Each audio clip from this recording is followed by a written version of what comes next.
Muy buenas a todos, bienvenidos a este último episodio de la entrevista que ha roto Internet. Tenéis todos los capítulos en mi canal, todos. Recomiendo que deis un buen like para que estos vídeos se hagan virales. Muchas gracias por el apoyo, se aprende muchísimo de estas dos personas, así que sin más dilación, dentro vídeo. Entonces, ahí hay un fenómeno, y tiene que ver también con las redes sociales y todo, pero mucho con esto de carecer de comunidades afectivas, no tener familia. La mayoría somos, obviamente, nunca va a tener hijos y no se va a casar ni nada. Viven en las urbes, digamos, en las grandes ciudades, y tienen una exposición permanente a las redes sociales, etc. Y todo eso son estilos de vida que no necesariamente fortalecen tu salud mental. Entonces, claro, es más fácil desde esa posición abrazar ideas radicales, feminismo radical, el odio a los hombres, posturas extremistas a favor del aborto, etcétera, etcétera. Todas esas cosas tienen apoyo mucho más grande en las ciudades y entre mujeres, básicamente, que es uno de los problemas que tiene Trump en la elección que viene. ¿Cómo logra él acarrear más mujeres hacia su caudal de votación? ¿Por qué la inclina? No me queda claro en todo caso, entiendo, y lo hablábamos hace un tiempo, el tema de la salud mental, las redes sociales, esto, pero no me cierra el tema de la izquierda, de que tengan que ser más de izquierda, eso no me calza. ¿Por qué una inclinación mayor de mujeres y no de hombres? No. Porque es un tema, porque la salud mental está correlacionada con el conjunto de creencias que tú abrazas. Entonces, si tú tienes problemas de salud mental, eso te lo refuerza el discurso feminista, por ejemplo. El discurso feminista como mujer joven te hace mucho daño. Es feminista extremo, no estoy hablando del feminismo liberal que casi no existe, que es el del siglo XIX, que todos estamos de acuerdo, no. Estoy hablando de esa cosa odiadora de hombres, de que lo peor que te puede pasar es casi tener un hijo, cuestiones así, ¿te fijas? ¿No crees que haya mucha soledad de base o abandono de base de muchas mujeres en las cuales desde esa experiencia de vulnerabilidad el discurso de izquierda les hace sentido? Porque efectivamente han sido abandonadas, efectivamente han sido maltratadas. No es que no es que hayan sido necesariamente abandonadas, depende, bueno, de la educación que tengan. Tal vez hay algo de que, a diferencia de otras, carecen de familias que son más funcionales y de un sentido de comunidad, porque no van a la iglesia, no tienen relación con un sentido de trascendencia, que es muy importante, según tú lees en el libro de Jonathan Haidt, de Happiness Hypothesis, él te explica todo esto, que la gente que tiene un sentido de conexión con la divinidad es mucho más, o tiene estas comunidades religiosas, es mucho más feliz que la que no, etcétera, etcétera, todo eso. Y claro, en las urbes, la gente progre, los liberals, los progresistas, ven todo esto como algo ridículo y estúpido y se burlan de esto. Pero viven mucho más aislados, viven solos, no tienen demasiados lazos afectivos y con rabia permanentemente porque tienen estas carencias. Entonces, no estoy diciendo que a todas les pase eso o a todos les pase eso. Estoy diciendo que hay un grupo importante que sí les pasa eso. Y las redes sociales, que han sido un elemento nefasto, tanto en la salud mental de las mujeres jóvenes como en su inclinación ideológica. Ahora salió un estudio que lo comentó el Economist hace poco, en que tú ves la brecha de creencia entre los hombres y las mujeres de las nuevas generaciones, y va así. O sea, totalmente dispares. Los hombres son cada vez más conservadores y las mujeres son cada vez más progres. Y eso es, en parte, el resultado de las redes sociales. En parte. A ver. Porque están expuestas a TikTok e Instagram todo el día con estas teorías de género, estas cosas feministas, el discurso de la mujer empoderada, etcétera, etcétera. Y los hombres tienen también otros referentes que le están diciendo que las mujeres de hoy ya no valen tanto la pena, que lo mejor son las mujeres conservadoras, que quieren que estén dispuestas a estar con el marido, bla, bla, bla. Se están volviendo más conservadores. Y a su vez, tú ves un problema en que a las mujeres les está yendo también mejor en promedio que a los hombres. O sea, tú tienes más decisión escolar de hombres, más decisión universitaria de hombres. 60% de los graduados en Estados Unidos son mujeres. Los hombres están abandonando la universidad o no están yendo a la universidad. Suma y sigue. Qué impresión eso. Entonces estás teniendo este desacople de códigos comunes, de intereses comunes y de valores comunes, lo que genera una fractura tremenda social que se refleja en las votaciones, en última instancia. Entonces, las mujeres tienden a votar más, sobre todo las urbanas, predominantemente más por la izquierda, los hombres tienden a votar más por la derecha, porque quieren de alguna manera el orden perdido, y las mujeres miran con desprecio ese orden perdido, en el que paradójicamente los estudios que se hacían desde los 70 mostraban que estaban más felices que hoy. Si eso es lo impresionante. ¿Más resignadas o más felices? No, estaban más felices. Hay un estudio que publicó Wharton en Estados Unidos, 2 investigadores hace ya un par de años, sobre la paradoja del declive de la felicidad femenina, y donde hablan de que a pesar de que tienen más plata, más oportunidades, más todo, son mucho más infelices hoy en el mundo desarrollado que lo que era en la década del 70, 50 años atrás, por ejemplo. Y una de las explicaciones que da Camille Paglia es el colapso de las comunidades efectivas, partiendo por la familia. O sea, tú por primera vez en la historia humana vas a tener hoy, digamos, en los próximos años, a más de la mitad de las mujeres entre 25 o 23 años y 33 creo que era, o 35, sin hijos. Y eso nunca se había dado. O sea, tú vas a tener probablemente en 20, 30 años que la mayoría de las mujeres nunca tuvo hijos. ¿Tú no crees que el feminismo ha dejado a las mujeres en una situación de vulnerabilidad en vez de haber ayudado? No, las ha destrozado completamente.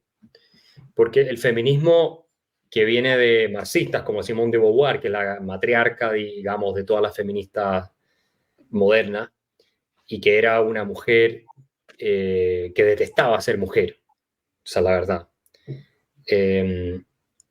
Lo que lo postula es que el hombre es tu enemigo y que el orden social creado está diseñado para oprimirte y tú eres una víctima. Y la mentalidad de víctima es un desorden narcisista que se deriva en patologías, digamos, y que te impide ser feliz finalmente. Entonces, ha sido una influencia catastrófica que ha destrozado la esencia de la feminidad y que ha negado, por eso a mí me gusta mucho Camille Paglia, que es feminista, una de las grandes líderes del feminismo de los 60, pero ella es la feminista más pensante y liberal, donde ella sostiene que es increíble que los cursos de feminismo donde se enseñan todas estas teorías no se hable de biología, de lo importante que es para las mujeres la maternidad y todo ese tipo de cosas. Y la familia extendida.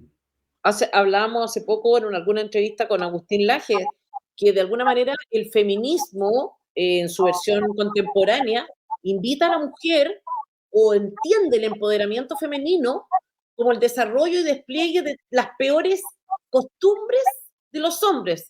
No solamente como quiero ser una réplica del hombre, sino que una réplica del hombre en sus peores hábitos, digamos. Su peor expresión. Bueno, eso es lo que dice Susan Pinker también, que a mí me gusta mucho, es hermana de Steven Pinker, y hace todo este análisis y plantea que el feminismo lo que intentó hacer o lo que está planteando es que la mujer, para realizarse, tiene que ser hombre, tiene que dejar de ser mujer. O sea, la negación de la mujer. Ahora, yo te pregunto a ti, ¿qué tan sana puedes estar si tú siendo mujer hay una realidad biológica, una realidad antropológica, que no la puedes cambiar? Es así. Decides luchar contra tu propia esencia permanentemente.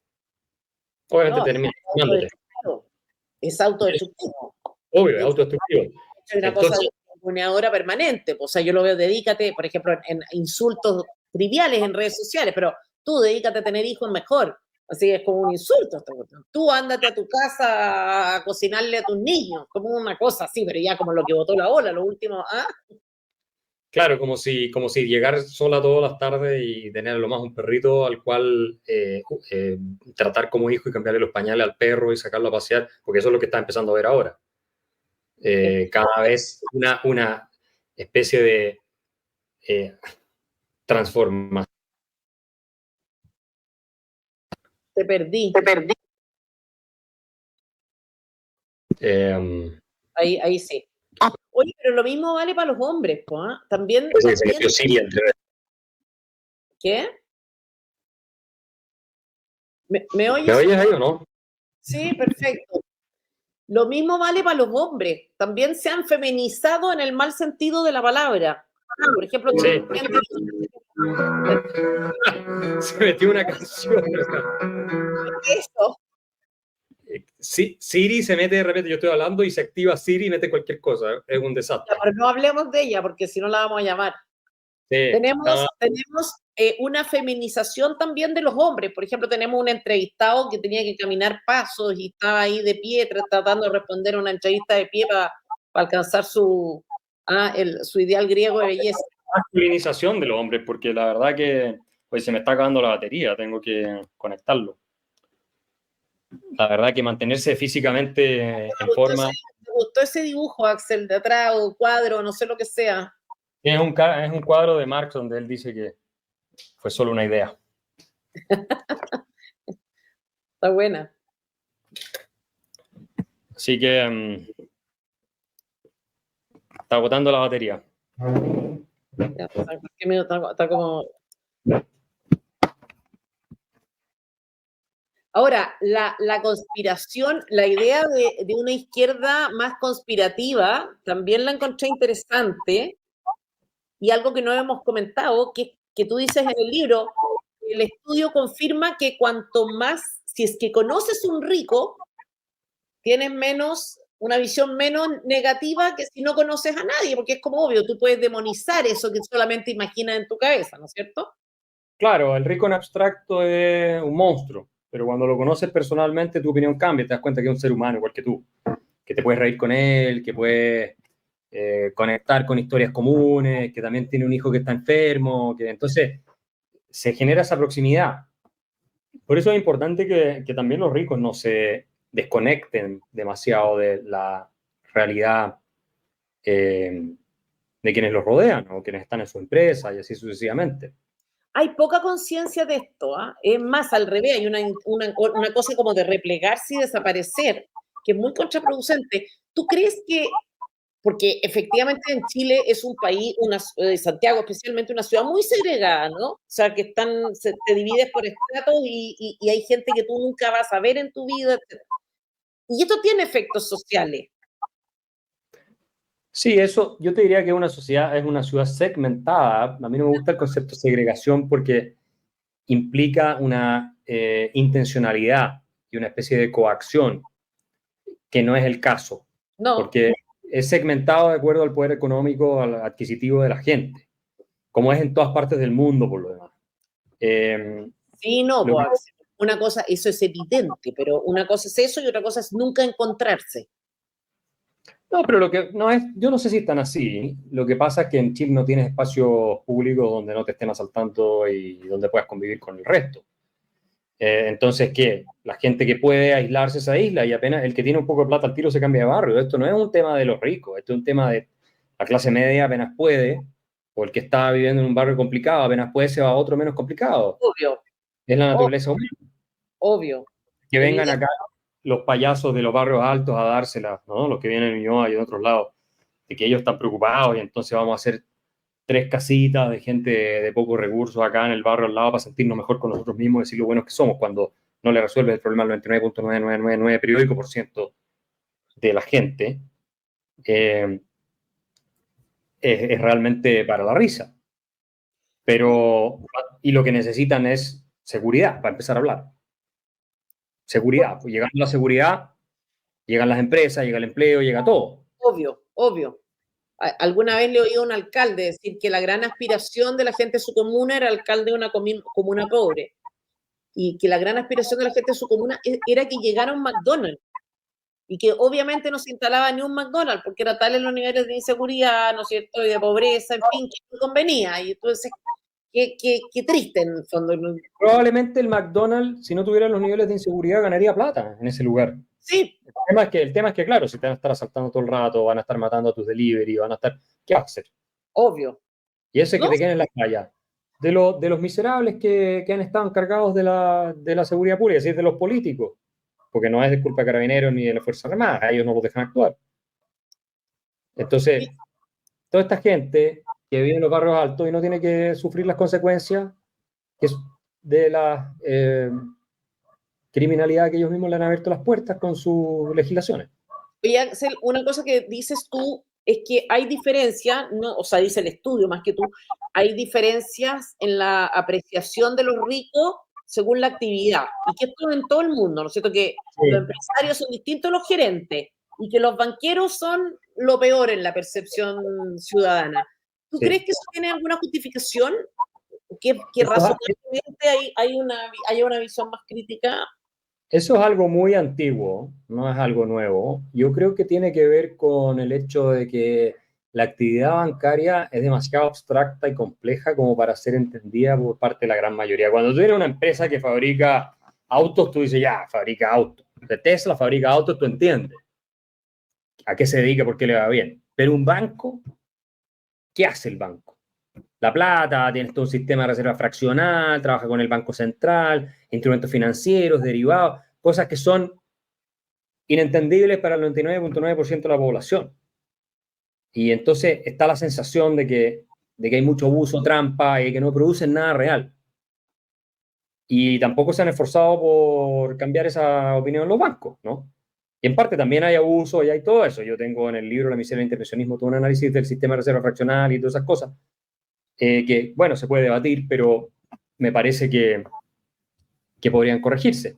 Pero ¿no crees que hay una diferencia de mentalidad real entre el señor que se dedica a las finanzas y el señor que produce lo que tú quieras, digamos, un No, servicio? si la hay. Yo Si creo la que hay. hay una mentalidad La conexión con la realidad del que produce algo, digamos, concreto es mucho mayor que la del que está en el mundo financiero. La conexión con la realidad de la persona de carne y hueso, el que montó una empresa ladrillo por ladrillo, que ha visto a sus trabajadores, que está ahí, como Elon Musk, que duerme en el futón de las oficinas de SpaceX. O sea, ese tiene otra relación con sus trabajadores que el tipo que pronto entró en Wall Street a una firma, hace una carrera meteórica y está lleno de miles de millones de dólares. Claramente. Y que le resulta mucho más fácil ser políticamente correcto, incluso empezar a hablar de que hay que subir los impuestos a los ricos y toda esa cosa media de moda, así fashion, porque nunca se esforzó por armar algo de cero. O sea, la verdad, por construir algo. Lo que no quiere decir que sin servicios financieros, sin banca y todo estaríamos obvio. estaríamos en la de piedra, pero Pero es verdad que hay una diferencia. sí. La idea de una economía como juego de suma cero también lo explican muy bien. Insisto, yo no lo he dicho a lo largo de esta entrevista, pero recomiendo leer el libro, obviamente, ¿no? Porque si no, no estaríamos acá hablando de esto, pero bueno. La idea de la economía como un juego de suma cero está hiper instalada en la sociedad chilena y eso ya no es envidia, ¿no? Es ignorancia, por lo menos para muchos. Entonces, Es una intuición muy primitiva esa, no solo en Chile, esa cuestión existe en todas partes.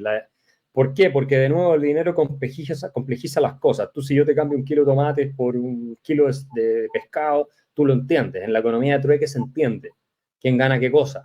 Cuando tú monetizas y haces la transacción indirecta, es mucho más difícil de comprender para la mente humana. Entonces, el que está lucrando es alguien que de alguna manera está abusando, ¿no? Y por eso acá en Chile la mejor expresión de ese pensamiento primitivo, de tribal, porque eso es lo que es, fue cuando empezaron contra el lucro en educación y todas esas tonteras. Y es muy propio de la izquierda tener ese tipo de mentalidad. Es realmente el hombre primitivo, básico, elemental, ¿no? Incapaz de la abstracción. Y en circunstancias que cuando el estudiante universitario recibe un servicio de educación, incrementa su capital humano, por lo tanto está lucrando, se está beneficiando. Lo lógico es que pague. obvio. Entonces, las dos partes se benefician, la universidad porque provee un servicio y el estudiante porque está recibiendo ese servicio, está mejorando su capital humano, en teoría. En la mayoría de las carreras hoy en día yo creo que no, pero... ¿Qué tanto esfuerzo ha hecho Axel Kaiser porque el economista callejero lo lean en los colegios, para que haya un cierto trabajo apostólico y proselitista de educación de nuestros jóvenes en este sentido? No, harto, porque el libro Economía más vendido de la historia de Chile. Se vendieron 50.000 ejemplares ya desde que sin contar todos los pirateados en las calles, Ya. desde que se publicó, que es un súper recontra mil éxito para lo que es un mercado como el chileno. Y mucha gente joven lo ha leído, muchísima, y de todos los estatus socioeconómicos. Y así que yo creo que ese libro ha contribuido a cambiar bastante la mentalidad en gente joven. O sea, porque tú tienes que multiplicar, si son 50.000 ejemplares, al menos por 3, o tal vez, a ver, si sumas todos los piratas y todo debe ser más, pero yo creo que debe haber 500.000 de personas hoy día influido por las ideas de ese libro en Chile. Es un libro muy, muy, muy, muy pedagógico, muy pedagógico. Yo creo que, insisto, o sea, de hecho mi marido le había dado no sé qué premio a todos los niños, todos los hijos míos más chicos a cambio de que se lo leyeran. Era como que esto es fundamental. Yo creo que es de extrema necesidad hacer este tipo de educación, porque hay mucho en fin. Oye, por último, Axel, tú hablas en el libro de algo que oímos mucho, que es esta percepción generalizada de que el altruismo de los ricos es siempre por interés. ¿No es cierto? Que no hay nada que hagan que no estuviera motivado por su interés personal. Y a propósito de mito urbano, es divertido porque así como la gente cree eso, así también se compra que el político, en cambio, cuando le consigue algo a costa de plata y trabajo ajeno, ese no busca nada, ese es altruista. O sea, el político repartiendo cosas es mucho más reconocido socialmente que el rico repartiendo cosas, por decirlo de alguna manera. ¿Por qué? Bueno, son incoherencias que hay en la racionalidad humana, digámoslo así, porque si tú piensas que el rico lo único que hace es perseguir su interés, también el consumidor persigue su interés y así. ¿Por qué asumes que cuando el consumidor persigue su interés y se va a la política y se convierte en funcionario estatal o en político, en parlamentario, deja de perseguir su interés y está solamente preocupado de que cómo se convierte en un ángel? Es absurdo. O sea, los seres humanos funcionamos persiguiendo nuestro interés, no solamente nuestro interés, pero es el motor que nos permite sobrevivir, ¿cierto? Y cuando un político llega al poder, persigue su interés. Ahora, hay gente con más vocación republicana, con más visión del bienestar nacional, sí. Sí, aquí quien lo quería dejar. A mí que un político se enriquezca, me da igual. O sea, me da igual, hombre. A ver, tampoco sea un psicópata y que se ponga a gastar millones solo en él, ¿no? Me da igual que se enriquezcan unos pocos, me da igual. Otra cosa es que empobrezca al país. O sea, vale, eres presidente, vive bien, viaja, perfecto. Pero ¿por qué tienes que empobrecer el país? Es que no lo entiendo. ¿Por qué tienes que crear odio entre que si unos son de izquierda, otros son de derecha, machistas, racistas? ¿Pero por qué? Ahí está el problema. Porque si todos fuéramos presidentes, lo que queremos es, ostras, vivir bien y si puedo tener la vida resuelta para mí y para mis hijos, pues perfecto. Pero resuelta y vivir bien, ¿no? No, resuelta y ya está. Pero ¿por qué tienes que joder un país entero, tío? Y encima la impunidad, ¿no? ¿Os dais cuenta? Es que es una dictadura. Si fuera una democracia y un presidente hiciera algo malo, pues que se le pudiera echar con denuncias y que se le impute y que... Oye, que a la cárcel, por lo que sea. Por traición, o sea, si haces tratos contra España, pues... ¿No? Yo creo que esa es la democracia. Quien piense que vivimos en países demócratas, que se olvide, por favor. No existen países con democracia. No existe. ¿Sabe lo que pasa en Rumanía, amigos? Buscarlo. En Rumanía votaron a un presidente y ahora dicen que porque es fascista, porque es prorruso. O sea, se inventan cosas. La televisión se inventa cosas, amigos. Y la Unión Europea ha actuado como una especie de golpe de Estado en Rumanía, donde han detenido al candidato para ser futuro presidente de Rumanía. Lo han detenido. Y el pueblo rumano se está manifestando. Claramente, ¿no? O sea, tú votas a alguien y si ese alguien va en contra de los intereses de la comunidad, de lo que sea, Entonces, ¿qué democracia es esa? Que, por favor, desengañaros. Desengañaros. Que vivimos en países con democracia, por favor. ¿Los liberales qué harían? Pues no lo sé. Pero claramente los socialistas es lo que están haciendo. Así que no votéis jamás al socialismo. Porque no es tal cosa. Son dictaduras.